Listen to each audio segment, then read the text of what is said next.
xa nhau đêm buồn, mình xa nhau đêm thêm giá lạnh.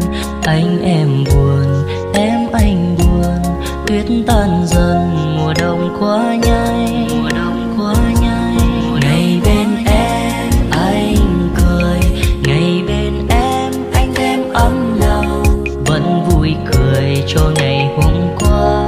Sao khóc thầm vì mình đã chia tay người ơi. Anh sao băng trên cao lung linh nhiều màu, nói với em rằng anh hoài luôn mong chờ. Dẫu muôn trùng mà những trăng lìa xa, trái tim này luôn trao nhau. Đêm bao nhiêu thời gian để em quay về, những cơn mưa chiều đông làm anh dạ lạnh. Vẫn mong chờ về ngày tháng dịu êm, nhắm mắt nguyện cầu cho em luôn vui luôn bình yên.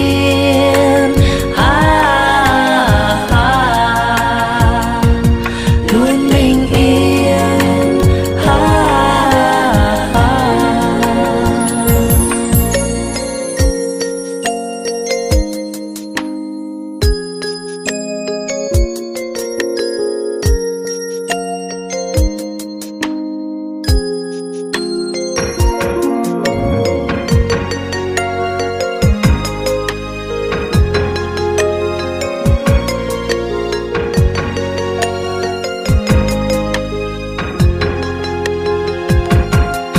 Xa nhau đêm buồn, mình xa nhau đêm thêm giá lạnh.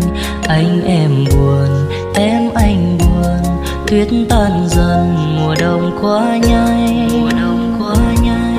Ngày bên em anh cười, ngày bên em anh thêm ấm lòng, vẫn vui cười cho ngày hôm qua.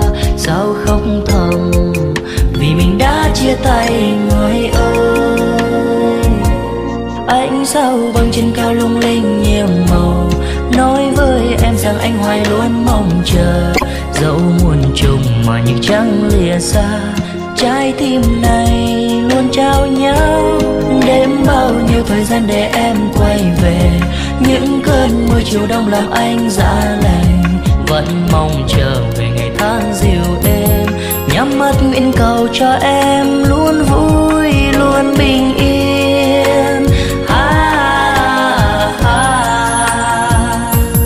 Nước mắt anh hôm nay sao rơi thật nhiều, chỉ là bay lạc trong mùa thu qua tàn. Sóng vô về bờ cát từng cơn, anh trăng tàn trong đêm đó.